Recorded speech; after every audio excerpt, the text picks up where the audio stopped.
Hello నమస్తే, నేను మీ దర్శతి. Welcome to ధర్నీకుట్ల vlogs అనమాట.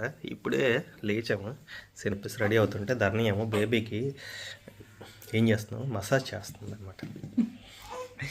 విత్ సెబామెట్ మసాజ్ ఆయిల్ తోటి. మేము యాక్చువల్గా అదే యూజ్ చేస్తూ ఉంటాము. తప్పదు ఫ్రెండ్స్. ఫస్ట్ గీత్ గడికి అయితే అసలు పట్టించుకునేదాన్ని కాదు ఏదండి. ఇప్పుడు అన్నీ నేనే చేసుకోవాల్సి వస్తుంది. అమ్మ వాళ్ళ ఇంటికి వస్తే మరి నేనే చేసుకోవాల్సి వస్తుంది అనమాట. అదే ఇక్కడికి రావడం ఎందుకు, నర్సీపట్నం ఉండడమే బెస్ట్ అని ఫీలింగ్లో ఉంటుంది. ఎందుకంటే అక్కడ గీతకు స్నానం చేయించడానికి ఒకరు, లేనిసాకి స్నానం చేయించడానికి ఒకరు అయితే ఉంటారు. సో ఇప్పుడు గీత పాప అయితే మార్నింగ్ లేచిన దగ్గర నుంచి కిందనైతే ఆడుతుంది. ఇంకా బ్రష్ స్నానం అయితే చేయలేదు. తను స్నానం బ్రష్ చేస్తే ప్లానింగ్ అయితే రాకూడదు.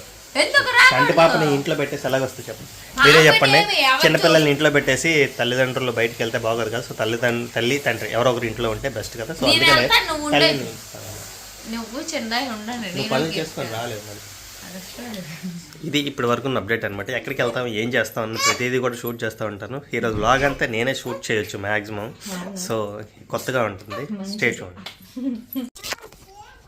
వైజాగ్లో నేను ఎక్కడికైనా బయలుదేరుతాను అని అనగానే ఫస్ట్ ఎందుకు రెడీ అవుతుందో కూడా తెలియదు. నేను రెడీ అవుతాను కాబట్టి రెడీ అయిపోతాను అనమాట. నేను ఎక్కడికి వెళ్తాను, నేను సెలూన్కి షేవింగ్ చేసుకోవడానికి సెలూన్కి వెళ్తానన్నా కూడా నేను వస్తానండి అని చెప్పేసి రెడీ అయిపోతాను. నా సిచ్యువేషన్ అనమాట. అందుకని వైజాగ్లో నేను ఎక్కడికైనా బయటకు వెళ్ళాలంటే భయం. అందుకనే నేను ఎక్కువగా ఇంట్లోనే ఉంటాను అనమాట.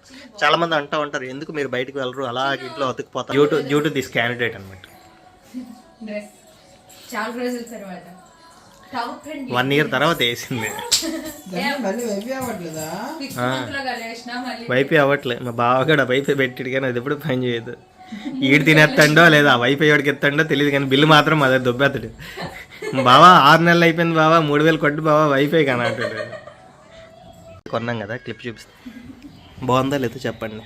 మళ్ళీ చాలా రోజుల తర్వాత మా ఆయన నన్ను బయటకు తీసుకెళ్తున్నారు. ఇప్పుడు వెళ్ళంటేనే వారానికి ఒకసారి ఇక్కడికి వస్తాం, అక్కడ నుంచి తీసుకొచ్చినట్టు కాదు ఇక్కడికి. చెప్పాను ఇందాక ఆల్రెడీ, నేను ఎక్కడ బయలుదేరుతానో నేను వస్తాను అనుకుని రెడీ అయిపోతాను. మీ ఇంట్లో కూడా ఇలాంటి వాళ్ళు ఎవరైనా ఉంటే కింద కామెంట్ సెక్షన్లో ఉట్నే ఫ్రెండ్స్ అతను అవసరం కోసం తీసుకెళ్తాను. రుట్టుకుంటే నన్ను తీసుకెళ్ళిపోరు అనమాట. నాకేంటి అవసరం, పక్కన పెట్టుకొని దిష్టి అవసరం. నీ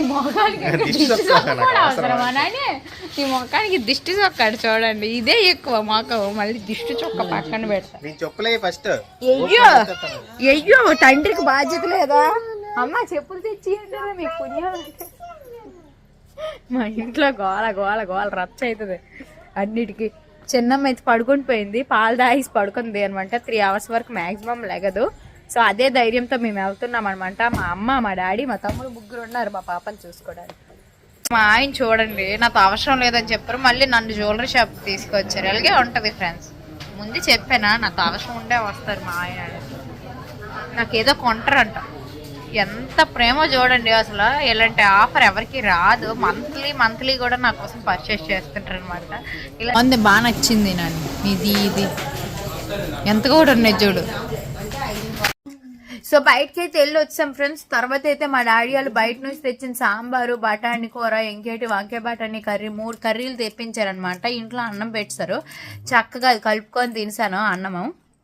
తర్వాత అయితే ఇగోండి బొప్పాయికాయ ముక్కలు ఆతగడ కోసిడు అనమాట. మా డాడీ కాయ తెచ్చారు, పండు కాదు, కాయగా ఉంది. బట్ తినేస్తాను ఎలాగోకలాగా నవలిసి.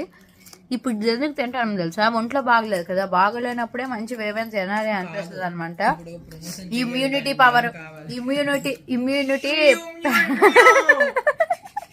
ఇమ్యూనిటీ పెరగాలంటే కంపల్సరిగా బొప్పాయి తింటే మంచిదని చెప్పారు. నెక్స్ట్ నేను కూడా విన్నాను, అందుకోసం అని చెప్పేసి ఇమ్యూనిటీ నాకు పెరగడానికి బొప్పాయి తింటాను. మా ఆయన కూడా అందుకే తింటాను, లేకపోతే ఉట్టప్పుడు కట్టి మేము వేడి తినము.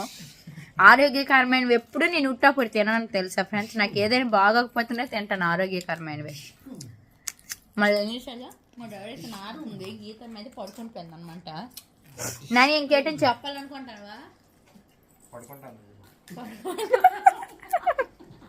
మళ్ళీ సాయంకాలం మా ఆయన ఎక్కడికైనా తీసుకెళ్తే వెళ్తాను నేను కూడా ఉన్నా. నెక్స్ట్ ఈరోజైతే షాపింగ్ ఖర్చు వచ్చేసరికి నాకు చెవులోను ఉన్న మెడలో బీడ్స్ ఏవో కొన్నారనమాట. అవి మీకు తర్వాత వీడియోలో చూపిస్తున్నాం. మొత్తం 70,000 అయింది ఫ్రెండ్స్ బిల్ అయితే. చూపించలేదు, వాటి కోసం సపరేట్గా వీడియో తీద్దాం అనుకుంటాను. అందుకోసమే ఈ వీడియోలో.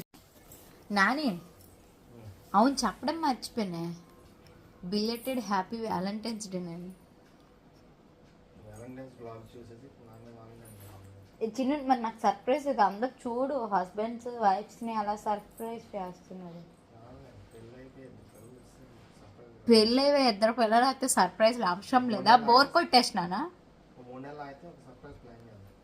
ఏంటి? ఇంకో 3 నెలలకి నీకు మంచి కుయ్యెత్తులు ఇంకా నీకు బలం ఉంది. ఇప్పుడు 2 సర్ప్రైజెస్ ఇచ్చావు నాకు చాలు జీవితానికి. ఇంకొద్దు, ఇంకో ఓపిక లేదు నాకు. సర్ప్రైజ్ అంటే అందరు చూడు కళ్ళు మూసి కళ్ళకి కంతలు పెట్టి డెకరేషన్లు చేపించి అదే ఆ రోజు కొంటది తర్వాత రోజు పోతుంది. అదే నేను ఇచ్చే సర్ప్రైజ్ అనుకో లైఫ్ లాంగ్ నీతోనే ఉంటుంది. ఇటువంటి సర్ప్రైజ్ ఎవరైనా కావాలని కోరుకుంటారా మీరు చెప్పండి? చాలా మంది కోరుకుంటారు. నాకు వద్దు, నాకు చాలా ఎక్కువ అయిపోయి ఇప్పటికే. ఇగో తెల్లవారి వీళ్ళిద్దరు స్నానం చేపించరికి 2 గంటలు పడుతుంది అని, ఇంకొకరైతే ఇంకొక గంట ఎక్స్ట్రా పడుతుంది. ఒక లేని సొమ్ము అంటుంది. సో ఇప్పుడే కొన్ని వీడియోస్ అలా చూసాను అనమాట. చూస్తున్నప్పుడు మా ఆయనకి కూడా అడగాలి అనిపించింది, అందుకోసం అడిగాను.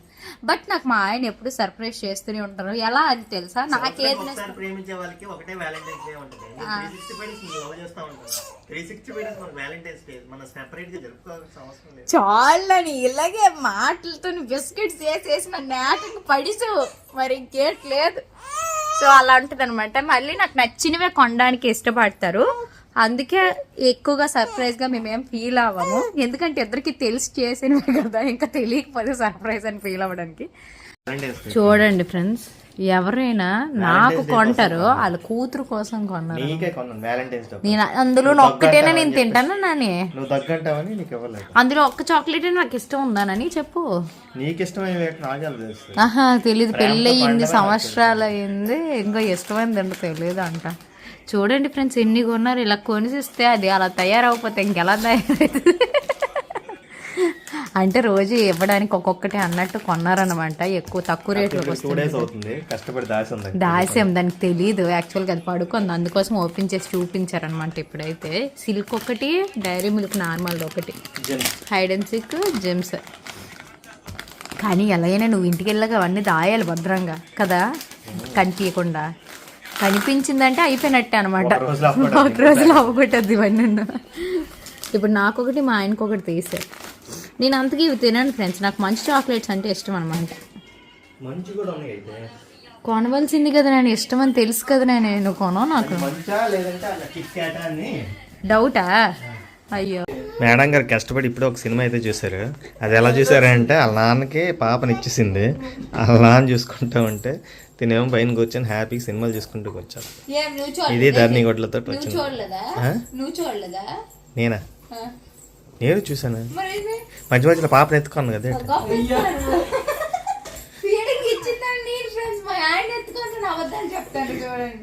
అలాంటి సొల్లు చెప్పకూడదు ఎప్పుడున్నా.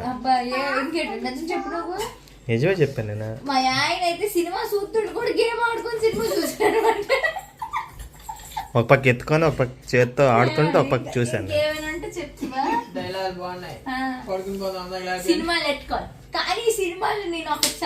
ఏ సినిమా చూసా చెప్పు ఫస్ట్. నా సామరంగ సినిమా అయితే చూసాం అనమాట. పాప మా హీరో వచ్చేసరికి నాగార్జున, నాకు ఇష్టమే నాగార్జున అంటే. ఎన్ని కత్తిపోట్లు పొడిస్తారో తెలీదు, అదే ఫైట్ ఒక కత్తిపోటు పొడితే చాలు చచ్చిపోతాడు వెళ్ళ. అదే హీరోకి విలన్ కి ఉన్న తేడా అన్నమాట. హీరో బాడీలు గట్టివి, విలన్ బాడీలు డూప్లికేట్. కానీ అలాగే ఎక్సర్సైజ్ లో గట్టి తినేది విలన్ లేదు అంటారు. మరి అంతే సినిమాలు అలాగే చూపిస్తారు కదా. అవును, బాడీ బిల్డర్స్ చూపిస్తారు. నువ్వు వేరే తీయాలని నిన్ను పెట్టి నేను సినిమా తీస్తాను, నీకేందుకు బాగా? సర్లే, బ్లాగ్స్ సరిగ్గా తీస్తలేవు, నీకు సినిమాలు చేస్తాడు. నిన్ను పెట్టి మంచి సినిమా తీస్తాను అనమాట. నేనేమొచ్చి నీకు ముత్తాతం. నేను ముత్తాతనా? నీలో వస్తారు నాలో వస్తారు పిల్లలు చెప్పుకుంటుంటే ఫ్లాష్ బ్యాక్లు చూపిస్తావా?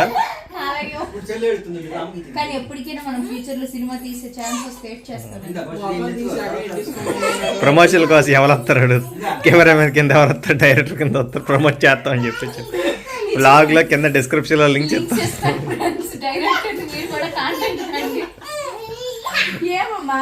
నువ్వు కూడా సినిమా తీస్తావా?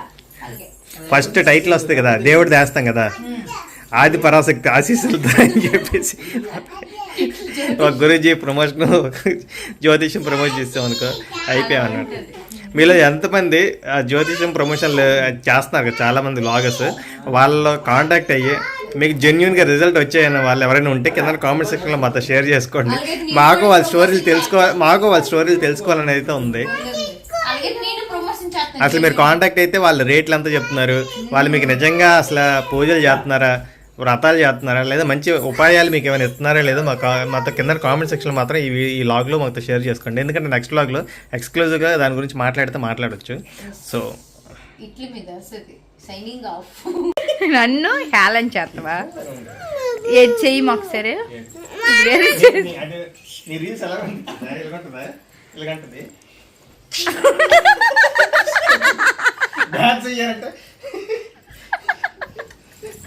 చూడండి ఫ్రెండ్స్, నా డ్యాన్స్ అంత దరిద్రంగా ఉంటుంది. అంటే ఆ 4 స్టెప్లే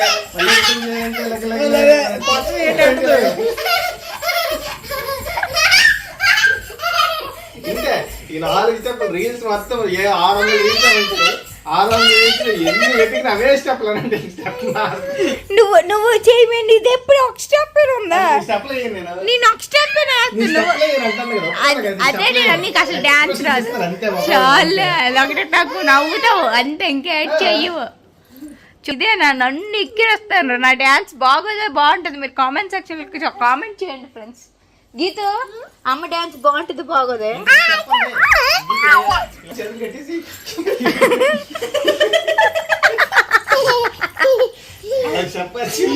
నేను గట్ట అలాంటి స్టెప్ లేట్ అయిన మంచిగా వేస్తాను.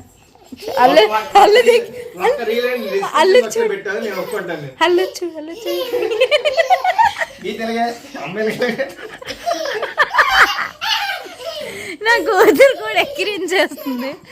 ఈరోజు ఫన్నీగా బాగుంది ఫ్రెండ్స్. మా ఆయన ఇలా కామెడీ చేస్తాడు అనమాట. పోన్లేండి, నా వల్ల 10 మంది నవ్వుకుంటారంటే నేను కూడా హ్యాపీగానే ఫీల్ అవుతాను. మరి ఏంటనుకుంటాను? అదే ధరణి గోడ్ల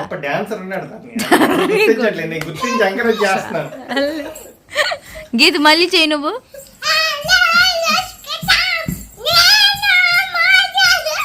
మంచి పాట పాడు గీత. అమ్మ నాయన పడిపోయింది.